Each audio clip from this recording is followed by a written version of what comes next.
Salut à tous et bienvenue sur la chaîne Grand Destin. Aujourd'hui, on embarque pour un voyage épique au cœur du cinéma d'arts martiaux, un monde où les coups sont aussi rapides que l'éclair et où les légendes naissent sur grand écran. On va parler de deux icônes qui ont marqué l'histoire, Bruce Lee, le petit dragon, et Bolo Yeung, le tank humain.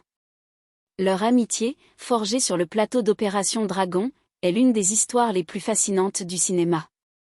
Mais ce qui rend cette vidéo spéciale, c'est que Bolo Yeung, habituellement discret, a récemment partagé des révélations incroyables sur son ami Bruce Lee. Qu'a-t-il dit? Quel secret a-t-il dévoilé sur le maître du Jeet Kune Do? Accrochez-vous, car on va explorer tout ça en détail. Si tu es fan d'arts martiaux, de films d'action ou simplement curieux de découvrir les coulisses d'une amitié légendaire, cette vidéo est pour toi. Alors, abonne-toi, active la cloche et c'est parti pour une plongée dans l'univers de Bruce Lee et Bolo Yeung. Pour bien comprendre l'histoire, commençons par Bolo Yeung, un homme dont la carrure imposante et le charisme brut ont fait de lui une icône du cinéma d'arts martiaux. Né le 3 juillet 1946 à Guangzhou, en Chine, sous le nom de Yang Sze, Bolo n'a pas eu une enfance facile. À cette époque, la Chine traverse des bouleversements majeurs. La guerre civile, l'ascension du communisme et des tensions sociales rendent la vie difficile, surtout pour un jeune garçon issu d'une classe modeste. Mais c'est dans cette adversité que Bolo trouve sa voie. Dès l'âge de 10 ans, il se passionne pour les arts martiaux. À l'époque, le kung-fu n'est pas seulement un sport ou une technique de combat en Chine, c'est un mode de vie, une philosophie qui enseigne la discipline, la concentration et le respect. Bolo s'entraîne sous la direction de maîtres renommés, apprenant les bases du kung-fu et du tai chi, un art ancien connu pour ses mouvements fluides et sa capacité à harmoniser le corps et l'esprit. Le tai chi, en particulier, devient une pierre angulaire de son développement. Contrairement à ce qu'on pourrait penser, cet art ne se limite pas à des mouvements lents pour seniors dans un parc. Pour Bolo, le tai chi est une quête d'équilibre, une façon de canaliser son énergie et de renforcer sa résilience mentale. Mais la Chine des années 50 et 60 est un endroit tumultueux. Les bouleversements politiques, les manifestations et les restrictions croissantes poussent Bolo à chercher un avenir meilleur. À l'adolescence, il prend une décision audacieuse, quitter la Chine continentale pour Hong Kong. Ce n'est pas une simple escapade.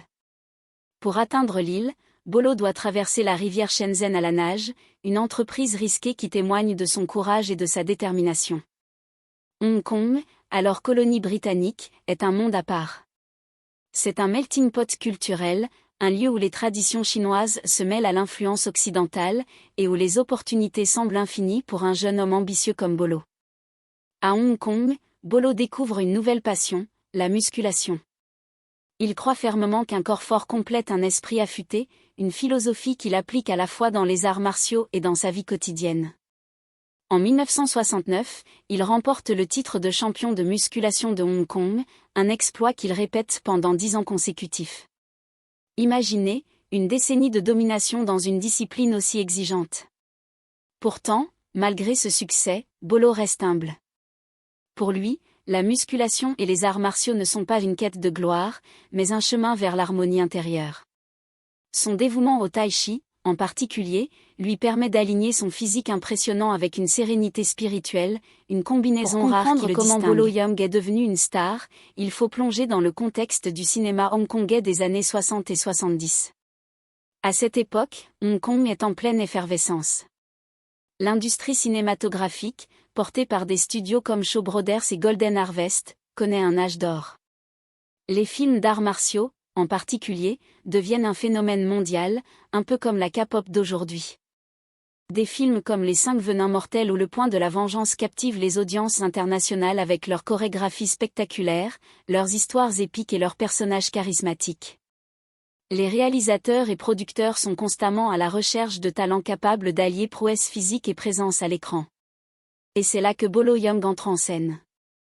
Avec sa musculature impressionnante, son regard stoïque et ses compétences en arts martiaux, il est le candidat idéal pour incarner des méchants inoubliables. Dès la fin des années 60, les studios Shaw Brothers repèrent son potentiel et lui offrent ses premiers rôles. Ces rôles, bien que modestes au début, posent les bases de sa carrière. Bolo n'est pas juste un colosse à l'écran, il apporte une intensité dramatique qui transforme chaque personnage en une figure mémorable. Dans des films comme Deadly Duo ou Angry Guest, Bolo incarne des antagonistes qui dégagent une aura menaçante sans même avoir besoin de parler. Son regard perçant, sa posture imposante et ses mouvements précis en font le méchant parfait. Mais ce qui le distingue, c'est sa capacité à ajouter de la profondeur à ses rôles. Contrairement aux méchants stéréotypés, souvent réduits à des brutes sans âme, Bolo insuffle une subtilité psychologique à ses personnages. Ils ne sont pas juste des obstacles pour le héros, ils ont une présence, une histoire, une complexité qui captive le public. Les spectateurs ressentent à la fois de la peur et une étrange fascination pour ces personnages, ce qui est la marque d'un grand acteur. C'est dans ce contexte vibrant que Bolo Yeung croise la route de Bruce Lee, une autre légende en devenir. Bruce, né le 27 novembre 1940 à San Francisco, a une trajectoire bien différente.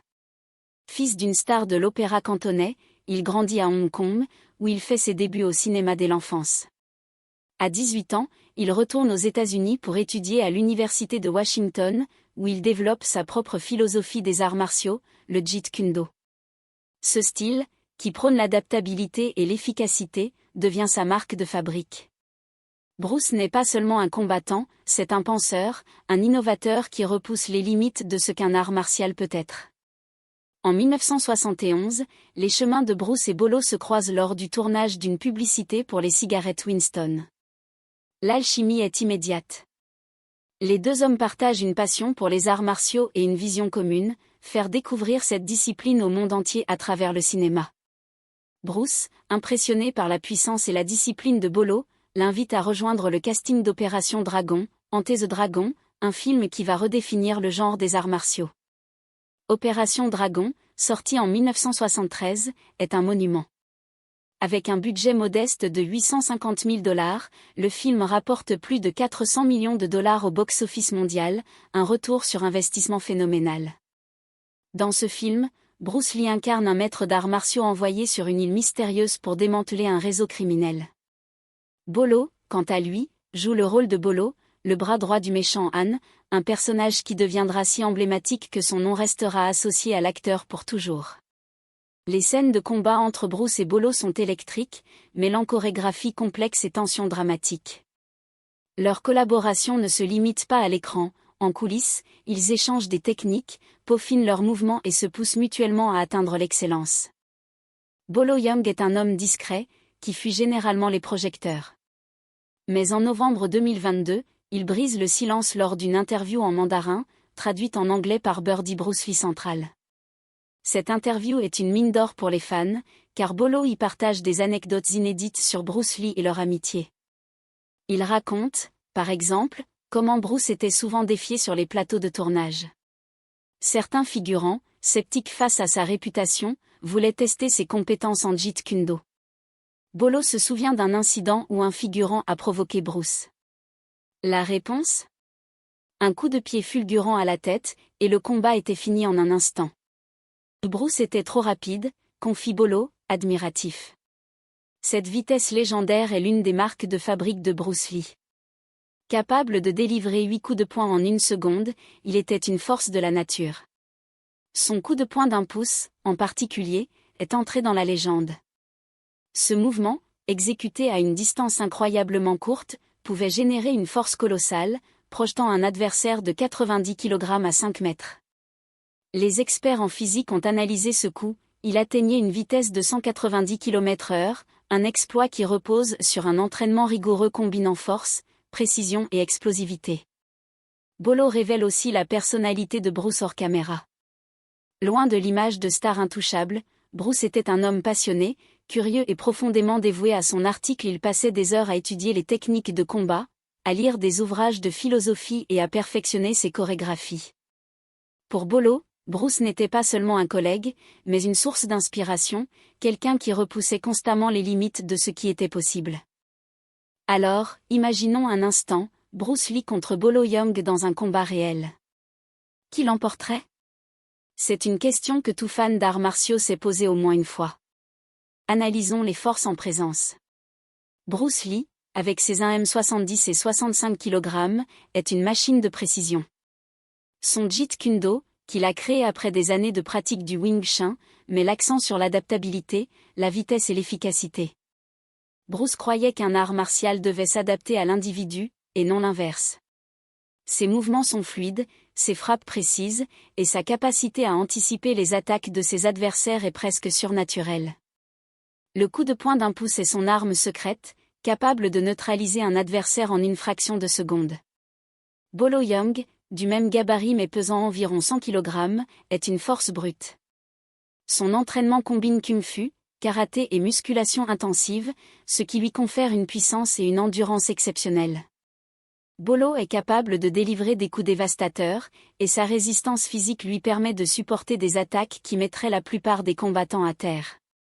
Sur le plan psychologique, son calme et sa discipline, héritée du tai chi, en font un adversaire redoutable. Dans un combat hypothétique, Bruce miserait sur sa vitesse pour esquiver les attaques de Bolo et frapper des points vulnérables comme les yeux ou la gorge. Mais Bolo, avec sa force brute, pourrait renverser la situation avec un seul coup bien placé. La clé du combat résiderait dans la stratégie. Bruce devrait éviter un affrontement direct, tandis que Bolo chercherait à imposer un combat rapproché où sa puissance ferait la différence. En fin de compte, prédire l'issue est impossible. Les deux hommes sont des titans, chacun avec des atouts uniques. Ce qui est certain, c'est que ce serait un spectacle épique. La mort de Bruce Lee en 1973, à l'âge de 32 ans, est un choc pour le monde entier. Bolo, profondément affecté, dira « Il n'y aura jamais un autre Bruce Lee. J'ai eu le privilège de l'appeler mon ami. » Cette perte marque un tournant dans la carrière de Bolo, mais aussi une opportunité. Le succès d'Opération Dragon le propulse sur la scène internationale, et il commence à recevoir des offres d'Hollywood. En 1988, Bolo brille dans Bloodsport, aux côtés de Jean-Claude Van Damme. Dans le rôle de Chong Li, un champion de combat clandestin, il incarne une fois de plus un méchant inoubliable. Sa présence à l'écran est magnétique, et sa performance vole presque la vedette à Van Damme. Le film, réalisé avec un budget de 1,5 million de dollars, devient un classique du genre, prouvant que Bolo est bien plus qu'un simple acteur de second plan. Au fil des années, Bolo collabore avec d'autres stars, comme dans Double Impact, où il retrouve Van Damme. Chaque rôle renforce sa réputation de maître des arts martiaux et d'acteur polyvalent. Même à la retraite, son influence perdure. Les jeunes artistes martiaux et acteurs s'inspirent de son dévouement, de sa discipline et de sa capacité à transformer des rôles de méchants en performances mémorables. Quant à Bruce Lee, son héritage est incommensurable. Il a non seulement popularisé les arts martiaux à l'échelle mondiale, mais il a aussi inspiré des générations avec sa philosophie de vie. Ne prie pas pour une vie facile, prie pour avoir la force de surmonter une vie difficile. Son Jeet Kune Do continue d'influencer les combattants, et ses films, comme La Fureur de vaincre ou Le Jeu de la mort, restent des références. Pour vraiment apprécier l'impact de Bruce Lee et Bolo Yeung, il faut comprendre le contexte dans lequel ils ont évolué. Dans les années 60 et 70, le cinéma d'arts martiaux est en pleine mutation. À Hong Kong, les studios comme Shaw Brothers révolutionnent le genre avec des films qui combinent des chorégraphies complexes, des histoires épiques et une esthétique unique. Ces films ne sont pas seulement des divertissements, ils reflètent les tensions culturelles et sociales de l'époque, notamment la quête d'identité dans une région marquée par la colonisation et les bouleversements politiques. Bruce Lee, avec son charisme et son approche innovante, devient le porte-étendard de cette révolution.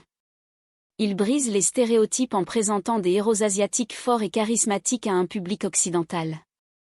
Bolo, de son côté, redéfinit le rôle du méchant. Ces personnages ne sont pas des caricatures, ils sont complexes, intimidants et humains, ce qui ajoute une profondeur inattendue au film. Revenons à Opération Dragon, le film qui a scellé l'amitié entre Bruce et Bolo. Ce film n'est pas seulement un succès commercial, c'est une œuvre qui redéfinit les standards du cinéma d'action. Les chorégraphies, supervisées par Bruce lui-même, sont d'une précision chirurgicale. Chaque coup, chaque mouvement est soigneusement planifié pour maximiser l'impact visuel. Bolo, avec son expérience en arts martiaux, apporte une authenticité rare aux scènes de combat. Sa capacité à exécuter des mouvements puissants tout en restant crédible dans son rôle de méchant est l'une des raisons pour lesquelles le film fonctionne si bien. En coulisses, l'ambiance est à la fois intense et collaborative. Bruce et Bolo passent des heures à répéter leurs scènes, à tester de nouvelles techniques et à échanger des idées. Cette complicité transparaît à l'écran, où leurs affrontements semblent à la fois brutaux et chorégraphiés à la perfection. Pour Bolo, travailler avec Bruce est une leçon d'humilité et d'excellence. Il apprend à canaliser sa force brute pour la mettre au service de l'histoire, une compétence qu'il perfectionnera tout au long de sa carrière. Et voilà pour cette plongée dans l'univers de Bruce Lee et Bolo Yeung, deux légendes qui ont redéfini les arts martiaux et le cinéma d'action. Leur amitié, née sur un plateau de tournage, a donné naissance à des moments inoubliables, et les révélations de Bolo nous rappellent pourquoi Bruce reste une icône inégalée. Que pensez-vous de leur dynamique ? Qui gagnerait dans un combat entre ces deux titans ? Partagez vos réflexions dans les commentaires, on a hâte de vous lire. Si cette vidéo vous a plu, mettez un pouce bleu, abonnez-vous et activez la cloche pour ne rien rater. On se retrouve bientôt pour une nouvelle aventure dans le monde des arts martiaux. À très vite. Merci.